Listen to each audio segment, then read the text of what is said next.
Friends, welcome to my channel cook with Shalini. कैसे हैं आप लोग। आज मैं बिना किसी घी और बिना किसी मावे के बेसन की बर्फी बनाना सिखाऊंगी। तो चलिए, इसके लिए हमें चाहिए 2 कटोरी मैंने बेसन लिया है और सिर्फ 1 कटोरी मैंने मलाई ली है। फ्रेश मलाई, फ्रेश क्या, जो हमारे घर में होती है डेली की। मैं एक्चुअली क्या करती हूँ कि उसे मलाई रोज की उतारने के बाद उसे फ्रीजर में रख देती हूँ और जब भी नीड होती है तो उसे वापस हम यूज में ले लेते हैं, तो इससे वो फ्रेश बनी रहती है, उसमें कोई स्मेल नहीं आती है। तो मैं उसमें उसी मलाई को मैं यूज कर रही हूँ। कि मैंने उसके लिए 1 कटोरी मलाई ली है घर के ही दूध की और 2 कटोरी मैंने बेसन लिया है। तो चलिए हम स्टार्ट करते हैं। इसके लिए मैं सबसे पहले कढ़ाई में इस मलाई को डालूंगी और एक बार थोड़ा सा फेंट करके इसे पतली कर लेंगे। मैंने कढ़ाई में डाली है और विस्क की हेल्प से मैं इसे थोड़ा सा फेंट करके पतली कर ले रही हूँ। मैं अभी इसे गैस पे नहीं चढ़ा रही हूँ। अब ये मेरी थोड़ी, देखिए आप, ये थोड़ी पतली हो गई है। जो गाढ़ापन था वो इसका खत्म हो गया है और अब इसके अंदर हम बेसन मिलाएंगे। बेसन मिलाने के बाद फिर हम इसे गैस पे रखेंगे।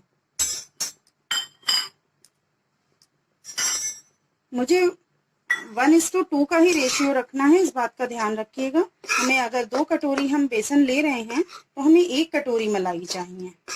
तो ये इस तरीके से हम रख रहे हैं और पहले इसको थोड़ा सा मिक्स करके फिर हम इसको गैस पर रखेंगे और बिल्कुल ही स्लो गैस पर, स्लो फ्लेम पर हम इसको चलाते रहेंगे। ये मैंने अभी स्लो रखी है गैस और उस पर ही मुझे इसको लगातार करीब करीब 8 से 10 मिनट तक इसे चलाना होगा। और जब इसमें से एक अच्छी सी खुशबू आने लगेगी फिर हम इसको बंद करेंगे। उस समय इसका थोड़ा सा कलर भी चेंज हो जाएगा और इसमें से खुशबू भी आने लगेगी। देखिए, मैंने इसमें बिल्कुल भी घी एक बूंद नहीं डाला। आप ये देखिए, ये अच्छे से इसमें बिल्कुल ही मिक्स हो गया। शुरू में बेसन जो है वो थोड़ा हार्ड रहता है जब हम करते हैं, और लेकिन जब ये घी एब्जॉर्ब करने के बाद जब ये भुनता है तब फिर ये जो है घी रिलीज करने लगता है। तो अभी आप देखिए, इस समय इसमें सारा घी एब्जॉर्ब, मलाई का जो है एब्जॉर्ब हो गया है। और उसके बाद अब धीरे धीरे जब ये भुनेगा और इसमें से खुशबू आनी शुरू होगी फिर ये घी रिलीज करेगा। ये देखिए, हमारा बेसन बहुत अच्छा हो गया है। एक दाना इसका बिखरा बिखरा सा आ रहा है और इसमें अब अच्छी सी खुशबू आने लगी है। इसको भूनने में करीब करीब मुझे 15 मिनट लग गया है। तो अब हम इसको जो है किसी प्लेट में निकाल लेते हैं, किसी बोल में निकाल लेते हैं और अब हम इसको जमाने के लिए इसकी हम चाशनी बनाते हैं। हमें बर्फी जमानी है, इसलिए जो है हम इसकी चाशनी बनाएंगे। उसके लिए हमें 1 कटोरी चीनी चाहिए होगी। जितनी हमारी मलाई है उतनी ही हमें चीनी लेनी होगी। तो इससे पहले हम क्या करेंगे, हमने 2 चम्मच ये खरबूजे के बीज ले लिए हैं, ये वाले, और ये हम इसके अंदर डाल करके एक बार हम अच्छे से चला लेते हैं। बेसन में जब हम बर्फी बनाएं या इसका हम लड्डू बनाएं तो ये जो होते हैं खरबूजे के बीज, जैसे मगज के भी बीज कहते हैं, ये इसके अंदर बहुत अच्छा इसका टेस्ट आता है। तो इसको डाल करके आप 1 मिनट तक अच्छे से भून लें तो ये चट चट की आवाज के साथ ये फूल जाएंगे। इसको हमें घी में डाल करके भूनना नहीं होता। अगर हम इसे घी में डाल करके भूनते हैं तो फिर ये एकदम से जलता है, तो हमें ऐसा नहीं करना है। अब हम इसके अंदर बस हम 1 मिनट तक इसको चलाएंगे और ये अपने आप ही बेसन के अंदर ही पड़े पड़े ये अच्छे से भुन जाएगा और फूल जाएगा। तो चलिए अब हम इसे निकालेंगे और हम चाशनी की तैयारी करेंगे। अब मैं बेसन की बर्फी के लिए चाशनी बना रही हूँ। अब मैं 1 कटोरी इसके अंदर चीनी डाल रही हूँ और आधा कटोरी मैंने इसके अंदर पानी डाला है। और जब तक हमारी ये गल करके और एक बार की चाशनी नहीं हो जाती है तब तक हम इसे गैस पे चढ़ा रहने देंगे और बीच बीच में हम इसे चला लेंगे। और जब हमारी चाशनी बिल्कुल रेडी हो जाएगी तो हम जब इसके अंदर बेसन को डालेंगे उस समय हम इसके अंदर थोड़ा सा इलायची पाउडर भी डालेंगे। तो चलिए अब हम इसको चाशनी रेडी होने देते हैं। ये देखिए, ये हमारी चाशनी बिल्कुल रेडी हो गई है और अब हम इसके अंदर पहले आधा चम्मच में इसके अंदर इलायची पाउडर डाल दे रही हूँ, ये जो मेरे पास है। इसे अच्छे से मिक्स करके इसके बाद अब हम इसके अंदर बेसन डालेंगे। बेसन डाल करके फिर मुझे अच्छे से इसको चलाना है, मिक्स करना है।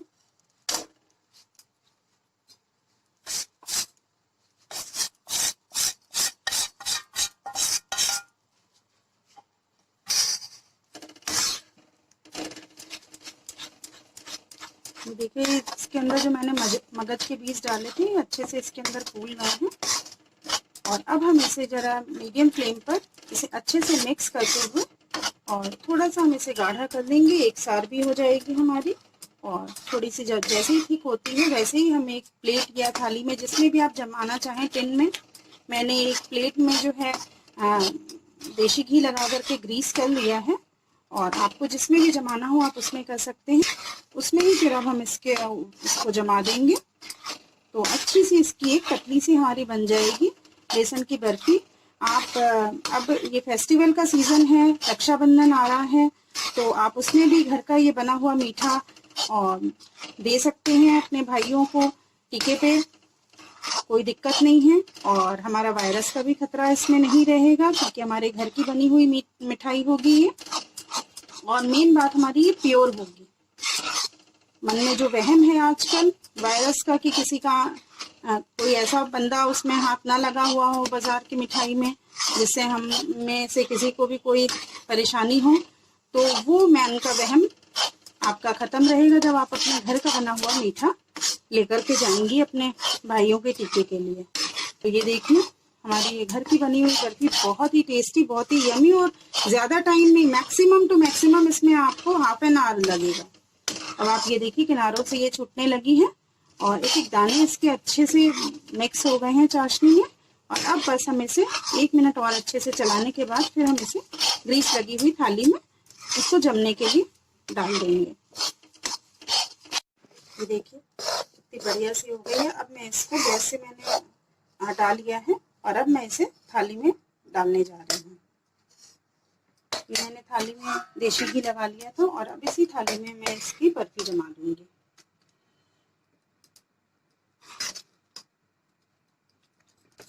अच्छे से फैला करके आप अगर इसके ऊपर कोई ड्राई फ्रूट डालकर इसे ऊपर से सजाना चाहते हैं तो आप वो डाल सकते हैं। मैं इसके ऊपर थोड़ा सा, जब ये हल्की सी ठंडी सी होगी और उस समय मैं इसके ऊपर थोड़ी सी बादाम की जो है मैंने महीन महीन काट के रख लिए हैं वो मैं इसके ऊपर डाल दूंगी।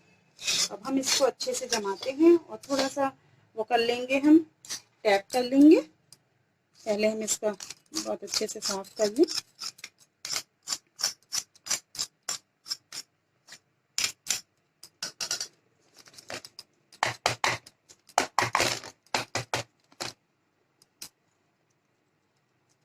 पूरे में अच्छे से मैं फैला ले रही हूँ। ये मैंने देखिए अच्छे से इसको जमा कर और रख दिया। और अब इसके ऊपर में थोड़े से बादाम के पीसेस हैं मैंने काट के रख लिए थे, मैं डाल दे रही हूँ। आप इसमें और भी पिस्ता या जो कुछ भी आप डालना चाहते हैं आप डाल लें। और अब इसको डालने के बाद मैं इसको हल्का सा हाथ से दबा दे रही हूँ। इससे ये होगा कि अंदर ये दब जाएंगे इसमें। और फिर अब हम इसे ठंडा करने के लिए रख दे रही हूँ। जब ठंडी होगी तो फिर हम इसके पीसेस काट करके आप लोगों को दिखाते हैं कैसा बना है। देखिए फ्रेंड्स, ठंडी होने के बाद ये हमारी कितनी अच्छे से जम गई है, खूब बढ़िया सी। और अब हम इसे जो है नाइफ से निकालते हैं। किसी फ्लैट नाइफ को आप लीजिएगा, उससे ही निकालिएगा। इस तरीके से मैंने निशान तो लगा दिया था और एक बार फिर से मैं कर लेती हूँ इसे। और इसे हम जो है निकालेंगे। खाने में बहुत टेस्टी होगी, बहुत ही ज़्यादा। आप लोग इसे बनाइए, फेस्टिवल का सीज़न है तो आप इसमें भी अपने भाई लोगों के लिए जाएं तो आप उसमें ले जा सकते हैं, लेकर जा सकते हैं घर से। एक तो घर का मीठा होगा, प्योर होगा हमारा, बहुत बढ़िया। और किसी तरीके की आपको शिकायत भी नहीं मिलेगी कि मार्केट से ले रहे हैं, कहीं वायरस का डर तो नहीं है। वो सब चीज़ें, वो सब वहम आपका बिल्कुल ख़त्म हो चुका होगा इसमें। आप अपने हाथ की मिठाई ले करके जाएंगी तो अपने हाथ के बने हुए मीठे की तो मिठास ही कुछ और होती है। और भाई लोगों को भी आप प्रेम से खिलाएंगी तो वो भी बहुत खुश होंगे। और वैसे भी गेस्ट आपके आते हैं तो आप उन लोगों को भी खिलाइए। ये देखिए फ्रेंड्स, मेरी ये बेसन की बर्फी कितनी बढ़िया बन करके आई है। और एक अच्छी बात ये है कि इस बर्फी को आप सेम डे आपको बनाने की जरूरत नहीं है, आप 4-5 दिन पहले भी बना करके रख सकते हैं। और मेन चीज ये है कि आप इसको फ्रिज में रखने की आपको कोई खास जरूरत नहीं है। आप इसे 4-5 दिन बाहर रख करके भी खा सकते हो। फ्रिज में अगर रख करके आप खाते हैं तब तो आप कम से कम आप इसे 15 डेज तक आराम से यूज कर सकते हैं। तो अब देखिए बहुत इजी और बहुत बढ़िया और बहुत सॉफ्ट है हमारी ये। मैं आप लोगों को तोड़ करके दिखाऊं, ये देखिए कितनी सॉफ्ट हमारी ये बनी है, ये देखिए। और खाने में भी बहुत ही टेस्टी होगी हमारी ये बर्फी। तो अगर आप लोगों को मेरी ये रेसिपी अच्छी लगती है, मेन फेस्टिवल पर भी आप बना सकते हैं। अगर आप लोगों को मेरी ये रेसिपी अच्छी लगती है तो इसे लाइक करें, शेयर करें अपने फ्रेंड्स और रिलेटिव्स के बीच में।